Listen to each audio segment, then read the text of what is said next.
4 number রয়েছে যে ক্রয় মূল্য অনুপাত বিক্রয় মূল্য সমান 5:6, অর্থাৎ ক্রয় মূল্য অনুপাত বিক্রয় মূল্য সমান 5:6 হলে এতে শতকরা কত লাভ বা ক্ষতি হবে, শতকরা লাভ বা ক্ষতি হবে।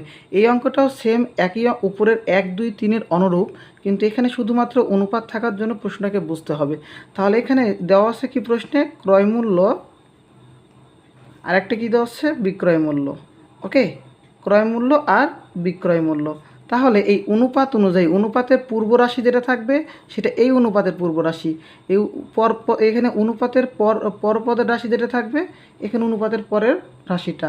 তাহলে ক্রয় মূল্য কত, 5, এবং বিক্রয় মূল্য কত, 6। তাহলে ক্রয় মূল্য যদি 5 হয় এবং বিক্রয় মূল্য যদি 6 হয়, তাহলে এখানে শতকরা লাভ বা ক্ষতি বের করার জন্য আমাদের আগে কী করতে হবে, ক্ষতি, এখানে ক্ষতি বা লাভ বের করতে হবে। প্রশ্ন দেখে আমরা কি বুঝতে পারছি যে যদি বিক্রয় মূল্য বেশি হয় ক্রয় মূল্য চাইতে, তবে কী হয়, লাভ হয়। তাহলে এই প্রশ্নে আমাদের লাভ কত হবে, লাভ সমান 6 বিয়োগ 5, মানে বিক্রয় মূল্য বিয়োগ ক্রয় মূল্য, তাহলে 1।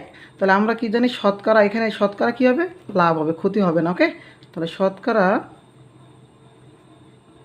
লাভ সমান, উপরে লাভ, লাভ কত, 1, ক্রয় মূল্য কত, 5, গুণিত 100%। 5 একে 5, 5 20-এ 100, তাহলে 20 দিয়ে গুণ করলে কত হবে, 20ই হবে, 20%। এটাকেও সেমভাবে আমরা বেসিক দিয়ে যদি করতাম একইভাবে করতাম। ওকে, আমরা এটাকে জাস্ট শর্টকাট নিয়মে করে দিলাম।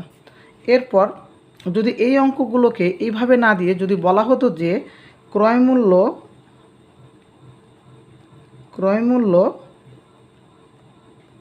বিক্রয় মূল্যের 5/4 বা 4/5, এরকমভাবে যদি প্রশ্নটা বলা হতো, তখন কী হতো, এই ক্রয় মূল্য পূর্বে আছে, ক্রয় মূল্যটা হতো 4, বিক্রয় মূল্য হরে আছে বা পরে আছে, বিক্রয় মূল্যটা হতো 5, তাহলে অঙ্কটা আমাদের সেমভাবে হতো। ওকে, অঙ্কটা আমাদের